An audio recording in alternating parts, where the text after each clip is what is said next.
Bidouilleur, salut. Commodore 64, me voici, on commence.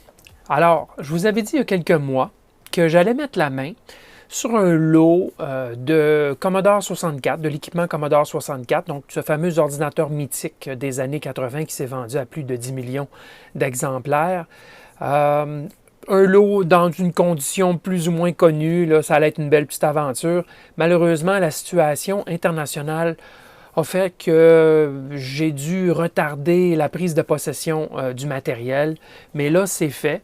Alors, voici le matériel que j'ai maintenant en ma possession et je vais vous le détailler en quelques minutes dans la vidéo qui suit. Et s'il vous plaît, pardonnez la qualité très ordinaire de l'image. Alors, voici le butin Commodore 64. Je dis le butin parce que ce n'est pas un vol, mais ça va me permettre de vous offrir du bon matériel vidéo, quelques vidéos bien sûr de remise en marche.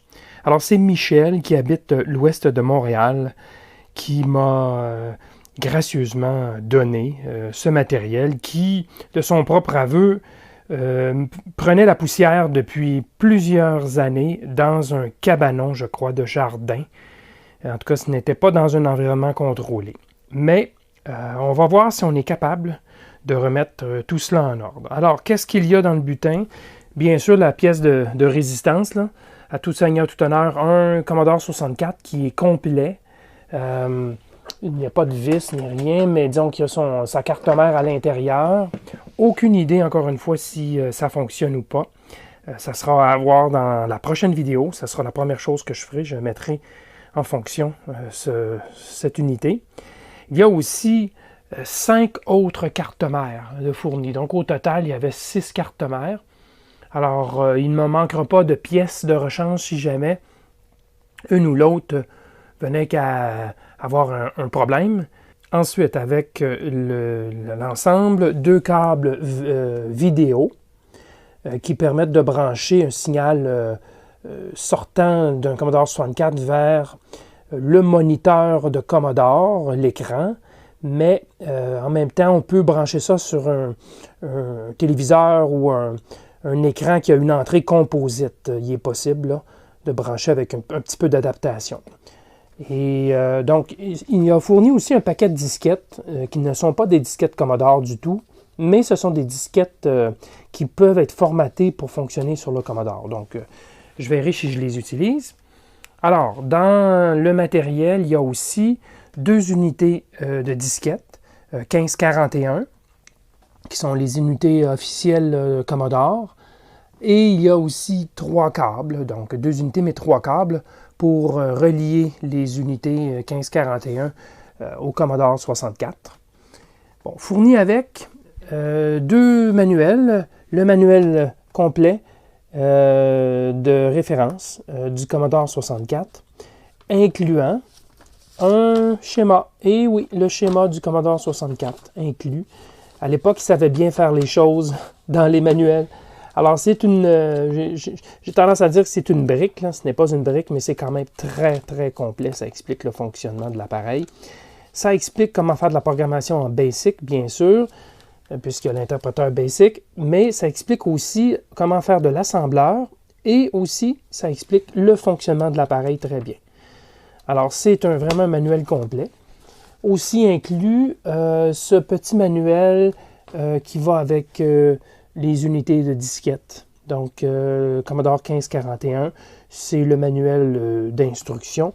Alors, celui-ci est peut-être moins essentiel, mais il donne des exemples comment accéder aux données, fonctionnement, et ainsi de suite. Donc, oui, ça va certainement m'aider puisque je commence vert. Je débute vert. Je n'ai aucune expérience avec les unités de disquettes, puis pas du tout avec le Commodore 64. D'ailleurs, moi, j'avais un VIC-20, comme vous le savez, si vous avez regardé mes autres vidéos dans le passé. Alors, inclus aussi, il y a 5 unités blocs d'alimentation Commodore. Il y en a juste 4 ici, mais j'en ai un 5e là, que je n'ai pas mis sur le tapis.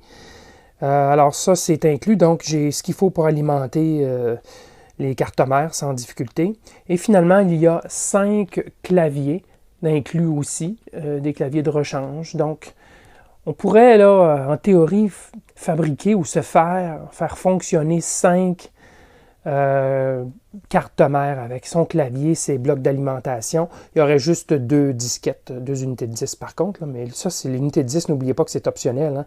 Hein. Lorsqu'on achetait un Commodore 64, on n'avait pas d'unité de disque. Là. Ça, c'était presque aussi cher, sinon plus cher, que le Commodore 64 lui-même. Donc, c'était une option, si on peut dire. Mais ça, bien sûr, ça permettait de sauvegarder et de recharger les programmes qu'on créait, alors que sinon, ben, on éteint l'interrupteur et c'est foutu. La seule autre possibilité, c'était d'avoir le lecteur enregistreur de cassette, bien sûr, pour sauvegarder, mais c'était très long. Alors voilà, ça fait le tour de l'ensemble que j'ai reçu. Alors, comme je vous ai mentionné, je vais bien sûr faire quelques vidéos pour voir si on peut remettre ces appareils en fonction. La première vidéo sera certainement la remise en fonction du Commodore 64 ici. Voir si on peut faire s'activer les électrons dans l'appareil. Est-ce que le tout va bien fonctionner? Je ne le sais pas. Par curiosité, on va certainement mettre en fonction les différentes cartes mères dans une autre vidéo, une vidéo subséquente. Comme je ne sais pas si vous avez l'œil, mais vous remarquerez que cette unité ici a une cage vidéo plus large que celle-ci. Donc, ce ne sont pas toutes des cartes mères de la même génération. Alors, il y a eu d'innombrables versions. Bien sûr, ils amélioraient l'appareil et ils diminuaient les coûts, puisque cet appareil était fabriqué par quelques dizaines de millions d'exemplaires. Bien sûr, chaque sou, chaque dollar comptait pour économiser au fur et à mesure qu'ils en fabriquaient. Alors, voilà, c'est le plan en avant. Alors, j'espère que vous serez curieux de voir en quoi ça consiste tout ça et que vous allez suivre ma série de vidéos.